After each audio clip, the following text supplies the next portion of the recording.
From Tally to Cali, It's time to wake up. Wake up! Wake up! Warchant.com is your ultimate Seminole sports source. And this is Wake Up Warchant, presented by Corner Pocket Bar and Grill. One ball, corner pocket. Now here's Warchant.com's Aslan Hajavandi. And Corey Clark.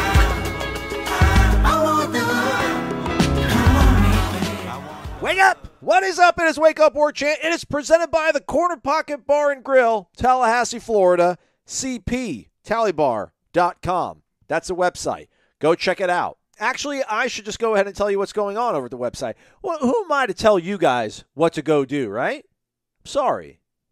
It is Tuesday, so that means it's Taco Tuesday. That is the lunch special for Tuesday over at the Corner Pocket Bar and Grill. That runs from 11 to 3 o'clock. And then at 7 p.m., join them for Trivia Tuesdays. Enjoy food and drink specials while playing some trivia. It starts at 7 o'clock sharp.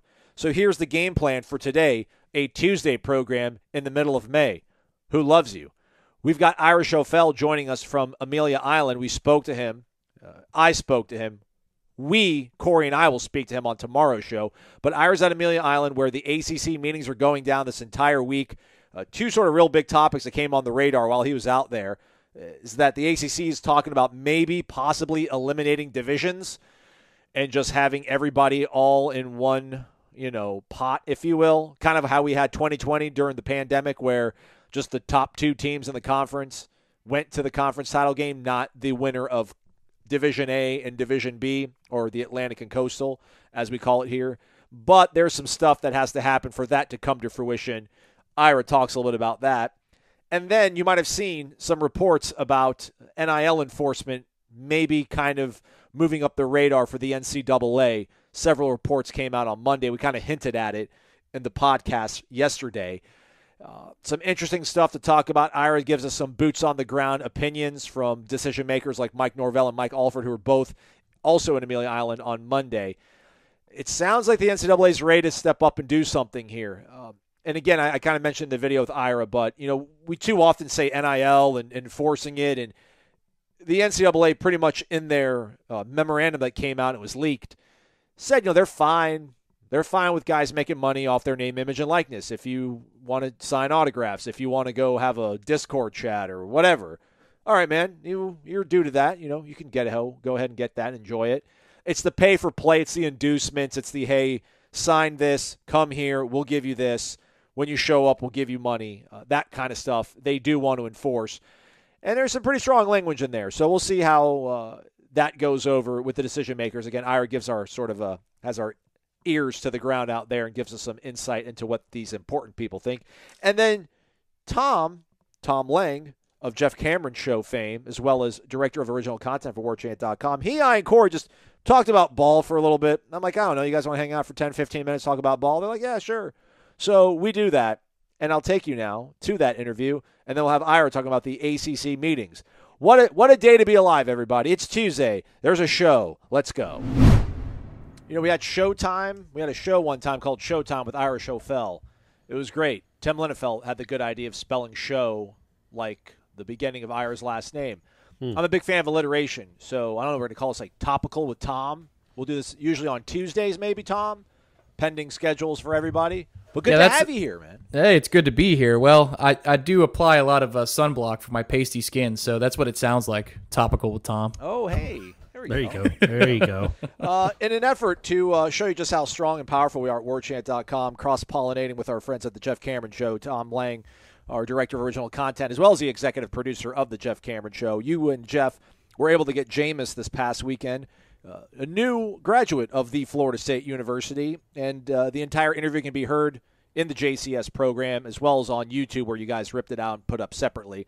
I did see the quote that we put out as a tweet from Jameis that says, quote, "I know what Mike Norvell is doing in Tallahassee right now is something special. It's just finding the right guys to believe in your system, finding the right guys to believe in you, believe in him like we believed in Coach Jimbo." So we did the entire post-mortem on the Louisville presser, Tom, with Corey, and the I guess the ethos of the whole thing was that team fought really hard in that second half against Louisville, and we didn't see them give up the rest of the season. The team believes in Mike Norvell, I feel like. So how much of this do we think is belief? How much of it do we believe is talent gap, and how much of that has been sort of mitigated here, do you think, going into this third season so far? Well, first of all, that video was a lot of fun that you guys put together with Mike, because to see his expression change as he went phrase by phrase in his press conference, that was a really cool look. I'd encourage people, if they haven't been to Warchant TV, to check that out. That was good fun. I'd say in this particular instance, Jameis was talking 85-15 about talent versus culture. He was just talking about getting dudes in here. There was one point that he made kind of an allusion to. You have to find the right players to come into your program, because there are a lot of guys that if one thing goes wrong, they're entering the portal. So he didn't seem like he's a big fan of guys who cut and run. But I think mostly he's talking about getting dudes back here, because coaches can only coach. Players need to go execute the game plan. So my guess is he wants to see more guys that enter on campus that look like the 2022 recruiting class, his recruiting class, or subsequent classes after that. Yeah. What about you, Corey? Finding the right guys that believe in your system, was not the second half of Louisville and then the remainder of that season a bit of a referendum on the belief they had in Mike Norvell? Yeah, I think so, and I do wonder how closely Jameis is watching Florida State football. Now, I'm sure he checks every game, but I don't know that he's sitting there for 3.5 hours watching Florida State play every week. Part of that is because he's a professional player himself now, though I guess last year he was going through the knee injury. But also, like, his connections are gone, right? Like, the connections of Jimbo and that staff, they're no longer here. But I do think clearly he still has a fondness for the place. He came back and graduated. And I think when it comes to this topic, I do think that he's got players that believe. But having players that believe and having players that play hard, if they're all 3.5-star players, well, 8 wins is about your ceiling, right? You can milk 8 or 9 wins, maybe 9 wins if you get lucky out of a 3.5-star roster. You need to start going and getting some of the guys. And I would tell Jameis, if I talked to him, like, hey, buddy, you signed a pretty lucrative deal here. You've made a lot of money in your life. Go buy a couple of these kids. Help your former your former university out, man. I don't know if you've been reading about NIL, but you got some money. You can make some things happen, man. You can make some things happen right now if they ever shut this down. So go ahead and take advantage of that. But yeah, I do think that you get the sense from the players, all the former players that we've talked to. And Aslan, you can admit, you know this. Like we talked to a few former players when we were asking them about Willie. It maybe not the nicest things to say about Willie, and maybe the way he came across, or how he reached out to the past players. Every single former player we talked to, and we didn't talk to Jameis this time, but we've heard from other former players. They have nothing but positive things to say about how Norvell reaches back out to them and what they think he's doing with the program. But as we all know, at some point you got to start winning some games. All this tweets do no good, and the Heisman quarterback's belief in you does no good if you continue to ride along the 6-win wave for the next 2 or 3 years. So you got to start winning some games. But yes, getting guys in here, getting future NFL players, future stars maybe, and some 5-stars in here would really help. Where's the intersection then, Tom, do you think? Because, this is kind of a back and forth I've had with Corey, where, not really much of a back and forth. I lob it up and he just throws it back in my face. That's what he does right, here. That's what. But, the cycle that Mike Norvell came in, obviously not the most ideal hiring cycle in 2020, or rather 2019, but then you get the 2020 sort of COVID entire season. And I point to the Mel Tuckers, I point to the Lane Kiffins, I point to the Sam Pittmans. These guys turn their programs around. Baylor obviously on much better footing than the rest, but Ole Miss not in great straits, Arkansas not in great straits, Michigan State, but you could maybe say a few years removed from a playoff, but so could be Florida State. But those teams, Ole Miss, 6 guys go in the draft. Arkansas, 3 guys go in the draft. Michigan State's got a number of guys that went in the draft as well. This is a young team, though. I don't know if they are a 10-win roster, but what's it say about coach? Do you need a 10-win roster to win 10 games in the ACC? How much of that can be better management, whether it's roster, in-game decisions, gives us the confidence that things can get turned around this season, or is it ultimately you need a 10-win roster to win 10 games? Or can you finagle a 7-win roster and win 9-10 games in this conference. Oh, I think you're allowed to win games that maybe on a sheet of paper you're not supposed to win at a decent clip in the ACC. Wake Forest did it for a long time with Jim Grobe. So, I mean, it's not impossible. And I think, honestly, if you're assessing last year's bell curve of likelihood of wins and losses, just look at all the games that were close in the fourth quarter. I would say Florida State probably ended up on the bad side of the bell curve. The Jacksonville State example stands on its own. But, that's probably a 6 or a 7 win team. If you can finish a little bit better, maybe if your injury luck goes a different way, you can make an easy argument that they're not only bowl eligible, but comfortably bowl eligible. So the question is this season, when it comes to the variables, injury luck, turnover luck, are the bounces going your way, and are you staying out of the infirmary? Are you staying off of, the injured list where you have continuity in practice? I think that will help by itself without even one better strategic decision.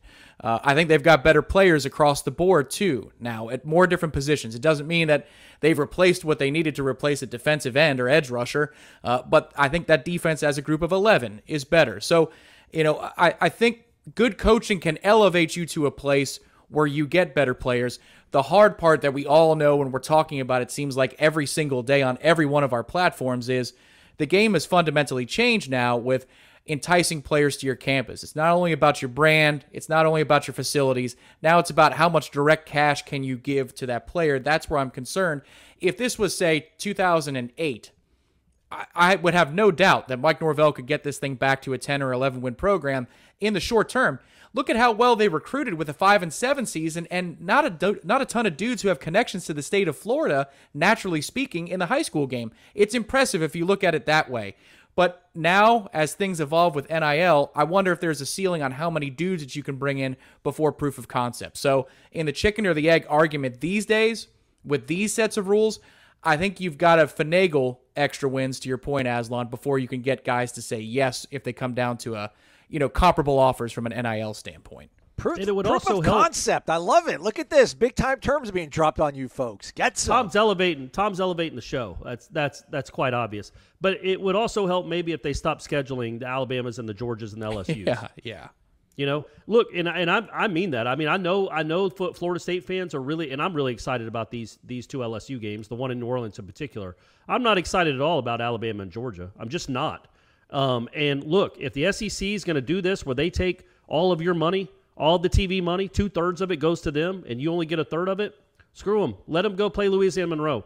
Like, you don't need to give them a marquee-ish non-conference game. You just don't. And so I think when Florida State stops doing that, well, you can pencil in another win. Start your season like NC State starts their season every year with 3 cupcakes.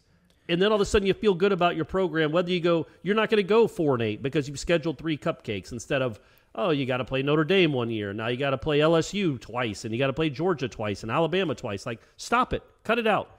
Just stop. Yeah. Just stop helping the SEC. I think the crazy part about that, too, is in the current scope with the way NIL is, it's almost like you're giving Alabama or Georgia or LSU a firsthand look at some players that they might want to poach with their war chest that you don't have. It's like, I like that kid. Let's make sure we have him on our roster next year. That's the LSU crazy. Be like, man, we can't get our receivers open against this Duke Cooper kid. Hey, at halftime, go ask him if he maybe wants to come live in Louisiana next year. Like, yeah, do something like that. Yeah, exactly right. Good point, Tom. All right, then. So it's a roster thing. It's a schedule thing, too, Corey, apparently, you think in this regard. I'm looking – because I'm just trying to think. Part of that quote says we need to believe in him. The players need to believe in him the way that we believe in Jimbo. I mean, that was a 7-win roster in 2009. And then that, for all intents and purposes, a little bit, much of the same in 2010. But they end up winning 10 games that season. So I guess we can maybe point to the schedule as that being one of the determining factors. Well, they had and Oklahoma also, on there, but Oklahoma Jimbo was able to recruit at Florida State without this. He didn't have to compete with NIL, and he didn't have to compete. The TV revenue gap wasn't what it was now, so he was getting paid as they had the 6th highest paid assistant coaching staff in the country. Florida State did back when Jimbo was here. But also another thing I would say is that he also had the luxury, and he gets credit for it because he brought them and developed them. He had first-round quarterbacks. That helps. That helps when you're trying to build something to have a first-round quarterback. I think Jordan Travis is a fine college football player. He's not Christian Ponder. Christian Ponder, and even EJ to an extent. He was obviously a reach in the first round. We all know that. But he elevated things. Christian especially elevated things in 2009 before he got hurt, and then in 2010. They don't really have that right now. Well, maybe they do. Maybe Jordan Travis is going to be the next Christian Ponder. You would not take like a Greg Ward Jr., a De'Aaron King over a Christian Ponder? I mean, those guys weren't first-round NFL draft picks, but they were really talented dual-threat quarterbacks. They won a lot of college football games. Not Jimbo's offense. In this offense, yeah, yeah, sure. that's what I'm saying, in this offense. Oh, yeah. Jimbo could have had Lamar Jackson. That he wanted to come to Florida State. But, hey, we're not going to relitigate the past, guys. I will say this. If Jimbo had recruited Lamar Jackson and changed his offense accordingly, is Jimbo Fisher still at Florida State, you think? Tom? Oh, man. I don't know. There were so many toxic relationships that Lamar Jackson might have been – he might have put a smile on those people's faces, but I don't know that it would have been enough. I think those wins in 16 and 17 – You think they would have parted with the purse strings a little bit more, that he was asking for some of these upgrades? I've got Lamar Jackson. And then they just say, yeah, that's the way it goes. Well, I'm just saying that I think he would have I think, look, man, if he has Lamar Jackson in 16 or 17 and a healthy Lamar Jackson, they probably win a national championship or at least compete for one. Yeah. They're in the playoff. That would have changed the tone of the program. No matter the toxicity that was going around, I think Lamar now look, it might be falling apart right now as we speak, 4 years after Lamar graduated, but those 2 years would have bought a lot of goodwill on both sides probably, because they're probably in national championship games with Lamar Jackson. If Jimbo would have, changed his offense. But I think what would have happened is DeAndre would have gotten hurt against Alabama. He would have been forced to play Lamar, and then he'd look like a genius for it. It's kind of like Dalvin Cook, Mario Pender. That's what would have happened. Good point. All right, on the way out then, Tom, looking at this roster, we always rank these guys going into the season, going into the offseason, I guess maybe. Who's the one player outside of Jordan Travis that's most under pressure, you think, to perform? Whether it's our expectations, a position of need, like what one singular player do you think is under the most pressure to perform and deliver in 2022 outside of Jordan Travis? This is probably a biased answer because it's the guy that I feel the most nervous about. It's Caden Lyles, believe it or not. It's a transfer offensive lineman. The reason is you got some look at him in spring, not a huge look at him in spring, but I was able to look at him like everybody else was on staff next to Maury Smith. And that's a big difference, a huge difference. But the guy needs to be able to play because if, let's just say, you get to the second or third week of camp and he's not in your rotation of your ones on the O-line, that's not good news. That means that you've got multiple problems in the interior of the offensive line. I know from like an outsider standpoint or a fan's perspective, you might not think that there's a ton of pressure on Caden Lyles, but I'm just talking about affecting the win total. There's a lot of pressure that dude is a hit like Dylan Gibbons was, anything close to what Dylan Gibbons was last year, because if that's the case, then you've got a little bit more depth and you can suffer an injury or two to the offensive line and still survive week to week. But it's an incomplete grade for what we saw in spring. So that's one of the guys that I just don't know what we're going to see out of him. I think I can guess pretty well what guys are going to succeed and not succeed in other position groups. But Caden Lyles in the offensive line is a huge question mark for me going into the fall. Corey, what one player do you think's most under pressure to perform in 2022 outside of Jordan Travis? I would say I'm going to throw my man. Tom's got his Caden Lyles. I got my Johnny Wilson. I think that guy, if he can figure it out, he is a guy that nobody else in this conference has, a guy like that. So maybe he can be a difference maker and steal you a win or two if he becomes a consistent, dependable target. Catching, 96% of the passes thrown to him as opposed to 75% of them. If he can do that, he could be a real difference maker. I'd say him or Micah Pittman, just because neither one of those guys have ever really been counted on at a high level, at this level, in high-pressure games. It's easy to say, I could do this, I could do that, I've got this potential. Neither one of them have done it, but now they're going to be dependent on to do it. And let's see how they answer the bell there. I think both those guys have a lot to prove and do have a lot of pressure on them this season in a new place. Fantastic. On the way out, Tom, you're the better salesman of the three of us. You, Gene, Corey kicked around some stuff about revenue gaps, things of that nature. What's going to be cooking over at warchant.com later this week in terms of a roundtable with you three? So there was a good roundtable that we recorded on Monday evening, and Corey, I think it's fair to say that the solution that we all had was get your popcorn and hope. And in the interim, hopefully there'll be some better games scheduled in the ACC between now and then, just for travel's sake. But the revenue gap is not something that can be fixed by Jim Phillips by himself. And that's the crappy place where FSU is.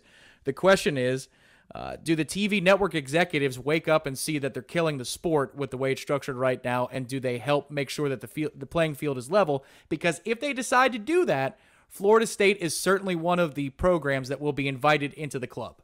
But you need the network executives to wake up and do it. Boom. Amen. All right, Tom, topical of Tuesdays. Tom's Tuesdays topicals. We'll figure it out. Thanks for being here, man. We appreciate the heck out of you. Hey, it's always a pleasure to be on here, guys. And it's first time since the ACC kickoff last year, so it's pretty cool. Glad to be back. That fine gentleman over there is Ira Schoffel, managing editor of warchant.com. Hit the thumbs up. Subscribe to our YouTube channel. We are locked and loaded this week. It's ACC meetings over in Amelia Island, Florida, which is where Ira joins us from. Ira, thank you so much for taking time out of what was a busy day on Monday. I don't know if we're really expecting so much news to be flying around on the early part of this sort of week-long sojourn you'll be having out there at Amelia Island. But plenty of news broke down here. We'll talk about all of it here. The video is now here on YouTube. Check out the story that's affiliated with it over at warchant.com. So Ira did see a tweet out there by Pete Thamel.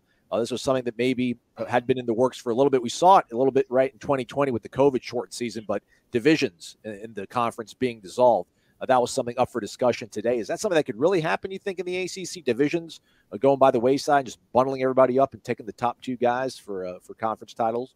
I mean, it definitely seems like there's a push in that direction. And I guess the NCAA Division I Council is supposed to officially vote on that, whether or not that's an option, whether or not conferences can get rid of divisions and still have a championship game, because that was the reason, obviously, in the 90s for the SEC, but in the 2000s, 2005 for the ACC, why they set up divisions in the first place was because you had to have them to have a conference championship game. It seems like there's a lot of momentum to make that change. Part of the reason is there's just, I don't know, just they need some variety in scheduling. Just the fact that some of these teams in the ACC don't face off against their players, and I know this is something coaches have been complaining about for several years. There are teams in this conference that a player can come in, sign with a school, play for 4 or 5 years, and never play at one of the schools in the conference. So one of the positives to doing this, where you maybe only have 2 or 3 permanent partners, and then everybody else kind of rotates, is you would get these other teams at least in your home stadium once every 4 years, which would be positive for recruiting. It would be positive for a lot of reasons, variety, and then also flexibility with scheduling outside the conference. So I think that's what they're going to do. Nobody definitively knows. I talked to Michael Alford, FSU's athletic director, about it, and said that they're still looking at several models. I think Pete Thamel mentioned 2 primary models, but Michael Alford and also Graham Neff, the Clemson AD, and others said that they're looking at a bunch of different options, and they still may not make a change at all. But I do think the fact that they're at least discussing it. When John Swafford was the AD, every year we would come here to Amelia Island and ask him if there's any possibility of changing the divisions, and he would always say, "Oh, there's no interest. None of the schools have any interest in not only even changing the divisions, like mixing them up, getting Florida State and Georgia Tech in the same division." He would every year would say, "Oh, there's no interest at all." Well, sure enough, here we are, first year without him as commissioner, and Jim Phillips is the new commissioner back in the ACC meetings, and they're talking about possibly even scrapping divisions. We'll see how it plays out. Anything that assures us of, Duke, BC, Syracuse shuffling here in Tallahassee once every 2-3 years will go over well, I'm sure, with the fan base. But, again, it would be cool to have Georgia Tech more in the rotation, right, and, some matchups in the conference title game that we maybe would be rematches that we've not seen. So that's truly an interesting thing that could be developing. Also, Ira, I'm probably as guilty about it as anybody that has a podcast or a show or does anything on YouTube, but conflating too much of NIL as being a bad thing, the name, image, and likeness, as we've seen it kind of blow up here ever since it became the rule of law back in July in the summer. There's good NIL, and there's NIL, I guess, that a lot of administrators aren't happy about. The NIL, what we thought about autograph signings, jerseys, things like that, I think everybody was on board with, but it's clearly now, as I think Sports Illustrated released some documentation from the NCAA, they've had now about 10 months or so to figure out how this NIL looks. And with the pay-for-play inducements kind of becoming more synonymous with that acronym, it sounds like the NCAA might have teeth and they want to show them off.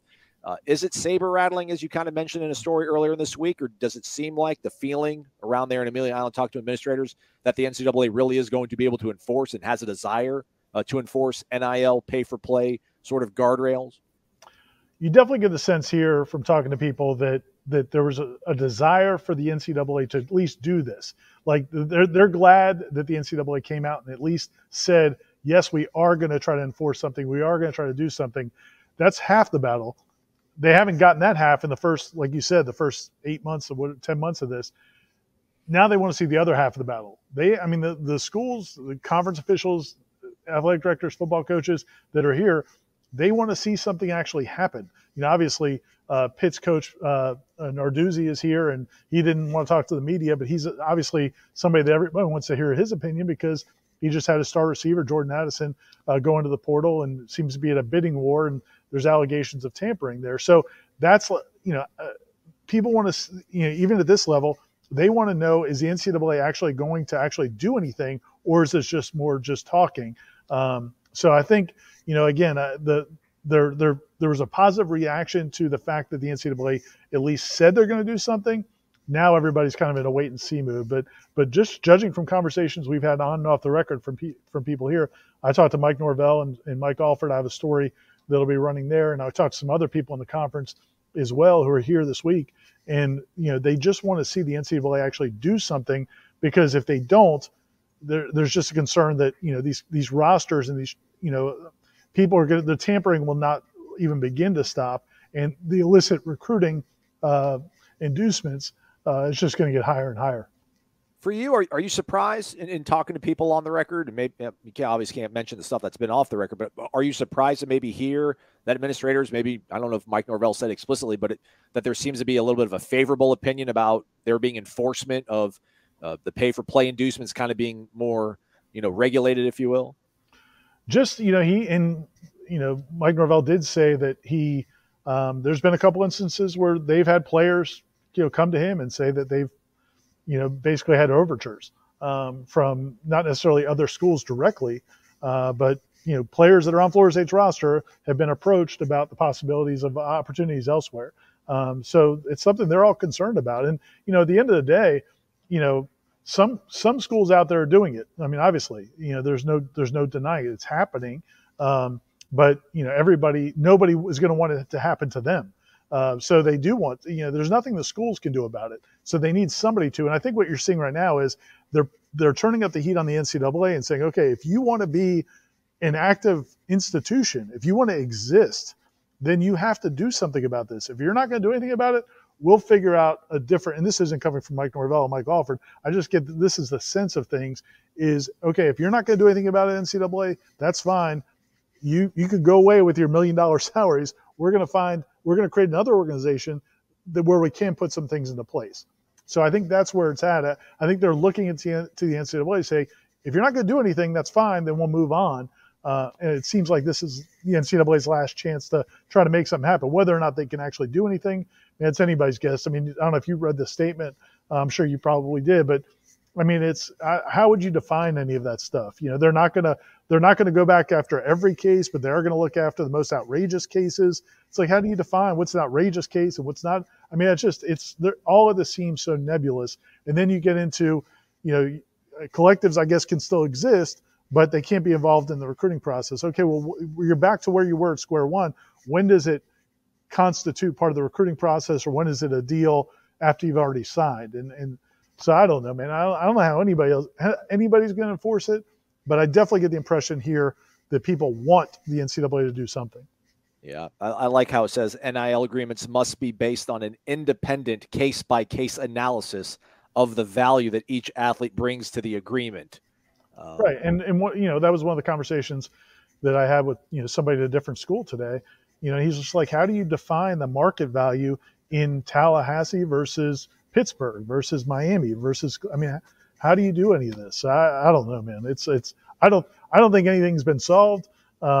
But like I said, I do think that there's a desire on the behalf of a lot of coaches and ADs that something maybe could happen, just because they're very concerned about where it's going. Yeah, the NCAA, I mean, there's everyone's got some skin in this game and something to lose. I mean, like you said, George Kliavkoff, I think from the Pac-12 was talking about the NCAA doesn't want to do anything. They'll figure things out. They'll make their own sort of governing body because, all right, they'll leave the NCAA to go ahead and, run the championships for beach volleyball and golf and the Olympic sports. But if they take away football and they take away basketball, then the NCAA, if the NCAA loses those sports, I mean, they lose a lot of their salaries and everything too. So everyone's got some investment to want to fix this and get everything right with each other. So, all right, man, that was just Monday, Ira. You're going to be out there all week. What else do we kind of have on tap maybe or thinking is going to be on the agenda for the rest of the week moving forward out there at Amelia Island? Yeah, so the way it works is they meet by group. Like, so the football coaches met today, the ADs met today, the basketball coaches I think will be here tomorrow. The men's and women's basketball coaches, they'll meet as a group, and then they come together with the ADs and have meetings. So that process will go over the next couple of days. Then by Wednesday, they should have some decisions on some of these things. So we'll hear more about that by then. But obviously more big topics. The transfer portal was a big topic today among the football coaches. They're trying to figure out maybe there could be windows of time where maybe the transfer portal is open for this week and it's not open for 365 days. So that's something that's up for debate. The ACC may come out with an opinion on what they want to see, and then they'll forward that up to the other conferences in the NCAA. I think the revenue gap in the ACC is a big topic that there's not going to be any kind of decision here this week. But I think Jim Phillips, as the new AD, is going to have to be talking to all the different ADs and coaches about the revenue gap between the SEC, the Big Ten, and the ACC, and what the conference is doing about it to try to shrink that gap and make this league more competitive with the other leagues. So, I think the competitive aspect of the ACC is something they're going to be talking about as well. So, we'll have coverage tomorrow and then also on Wednesday as they wrap up the meetings. The meetings will actually wrap up on Thursday, but the commissioner is going to speak on Wednesday with any official votes that they make. It'll be interesting to see what happens in the next, 36 hours or so before he makes that speech. I can't imagine just how fast Jim Phillips' head is spinning right about now. It'll be his first media sort of week out there at the meeting. So Ira Schofffel's guys covered out there all week long. He'll also be on the Jeff Cameron Show, which goes 1 to 3 o'clock right here on Warchant TV, as well as 93.3 FM over the air in Tallahassee, Florida. Ira, we'll catch up with you tomorrow, man. Thanks for your time. Thanks, Aslan. All right, that's a wrap. Thank you for tuning in. We'll do this again tomorrow. It'll be Corey and I talking to Ira out there in Amelia Island to get his thoughts on what's going on Tuesday at the ACC meetings. Maybe we'll even talk about life. Let's get some advice maybe from Ira, life advice, entertainment recommendations, possibly things like that. I don't think Headlines is going down because Ira is in Amelia Island, so be on the lookout for maybe the Jeff Cameron Show taking its place 1 to 3 o'clock. I know Ira's going to be doing hits all week long on the Jeff Cameron Show. And since there isn't going to be headlines, I don't think, go to warchant.com. There'll be live updates from Amelia Island. Ira giving us the latest intel on what's going on with all these important people meeting at the Ritz-Carlton Hotel and talking about the sport that we all love and the team that we're worried sick about every waking minute of our lives. Hopefully, it will all get fixed and we will be back on top, doing the climb, if you will, getting to the acme of the mountain, the apex. Anywho, that's a wrap. For Tom, Ira, and Corey, I am Aslan. Thanks so much for listening. It was a Tuesday show. Look at that. Who'd have thunk it? We'll do it again tomorrow. Have a great one, everybody. It's been Wake Up Warchant, presented by the Corner Pocket Bar and Grill. Warchant.com is the ultimate inside source for FSU football and recruiting. And now you can get in on the action for free for an entire month. Warchant.com is offering a risk-free 30-day trial subscription. Get full access to the #1 website covering the Seminoles just by entering the promo code WARCHANT30. That's WARCHANT30. Sign up and get in on the world's most active FSU message boards. Receive breaking news, stories from our award-winning staff, plus get exclusive interviews and videos. Just enter the promo code WARCHANT30. Warchant.com, your ultimate Seminole sports source.